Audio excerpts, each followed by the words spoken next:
Encerra-se agora mais um capítulo dessa farsa, dessa perseguição política disfarçada de julgamento da nossa Suprema Corte, dos nossos iluminados ministros que estão ali batalhando ferozmente, bravamente para proteger a nossa democracia.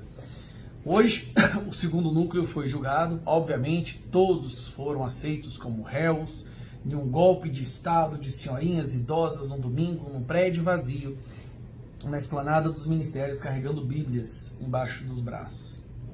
No período da manhã, os advogados de defesa apresentaram todos os motivos e argumentos, mostrando claramente que aquele julgamento nem sequer deveria existir, porque não houve tentativa de golpe, porque as vítimas são as pessoas que estão julgando, elas não deveriam estar julgando, obviamente, então, esse núcleo, e não adiantou. Não adiantou, todos ali concordaram que eles têm que prender todo mundo que não gosta dos ministros do STF, porque senão a democracia do Brasil não será plena, porque hoje no Brasil democracia é você fazer exatamente o que as instituições mandam sem poder criticar. O Brasil talvez é a única democracia do mundo onde você não pode criticar autoridades, meio que a definição de ditadura. Mas houve ali uma voz de sanidade. De novo, o ministro Fux dizendo com argumentos claros o porquê que a segunda turma, esta turma que estão ali, os principais capachos e capangas da esquerda e do governo Lula, não deveriam ser eles as pessoas responsáveis a julgar, e sim no plenário, com todos os ministros juntos. E a fala dele foi muito interessante, então eu compartilho aqui com vocês. Senhor presidente, eu queria mais uma vez pedir vênia à eminente maioria já formada, e também o ministro Dino não estava ainda no Supremo Tribunal Federal, nem Vossa Excelência, né? Eu, na qualidade de presidente, a primeira emenda regimental, talvez a única que eu tenha conseguido, que ocorreram incidentes que eu não consegui mais administrar com tranquilidade, foi a época do lockdown e mais outros fatos, incidentes. Ali eu estabeleci e fui aprovado por unanimidade, que a competência do julgamento das ações penais de autoridades deveria ser efetivamente o plenário, porque o Supremo Tribunal Federal é um órgão muito pequeno, somos só 11 ministros, a Constituição Federal não fala em turnos, e essa foi a razão pela qual se propôs essa modificação. Também essa modificação foi proposta porque havia muita divergência deletéria para a imagem do tribunal entre a primeira turma e a segunda. Havia até umas espécies do folclore que diziam que a primeira turma era de uma maneira, a segunda de outra. Por outro lado, o que eu também entendo é que nenhum dos integrantes ocupa mais cargos públicos, mas o que se decidiu em março de 2025, e eu compus a minoria, foi exatamente que eles estão sendo julgados como se ainda exercessem a função pública.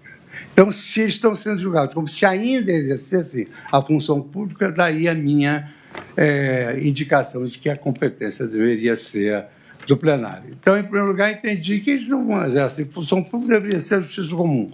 Mas se eles estão sendo julgados como se ainda exercessem a função pública, a competência deveria ser do plenário. Então, essas razões, não há nenhuma, da minha fundamentação, não há nenhuma menção a uma violação ao princípio do juízo natural. Era só essa questão, digamos assim, de procedimental mesmo do tribunal. Mesmo depois dessa fala, não foi o bastante, o julgamento terminou, todos ali agora são réus. Dentre eles nós temos o Felipe Martins, que é um dos casos mais absurdos da história jurídica brasileira. 10 dias de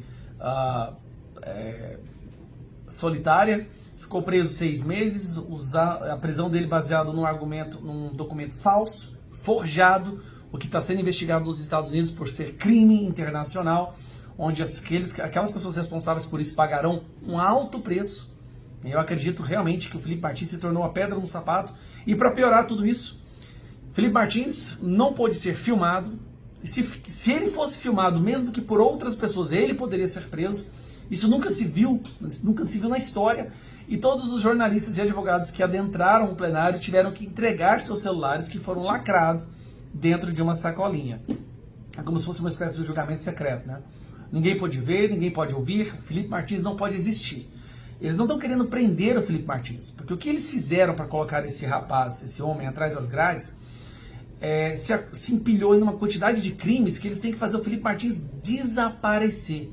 Felipe Martins perdeu o direito de existir, não de andar livremente. Se fosse só isso, tudo bem, mas de existir. Ele não pôde ser filmado por terceiros, tudo para proteger a nossa tão frágil democracia. Enquanto isso, a justiça brasileira está soltando ex-senador que violentou sexualmente a própria filha, está soltando um traficante com 52 quilos de cocaína húngaro só para revidar contra a Espanha, e está soltando todos os corruptos da Lava Jato, está anulando todas as condenações, todas as multas da Lava Jato, todo mundo está sendo liberado, menos aquelas pessoas que estavam nas esplanadas dos ministérios no domingo à tarde, com os prédios vazios e quebraram vidraças.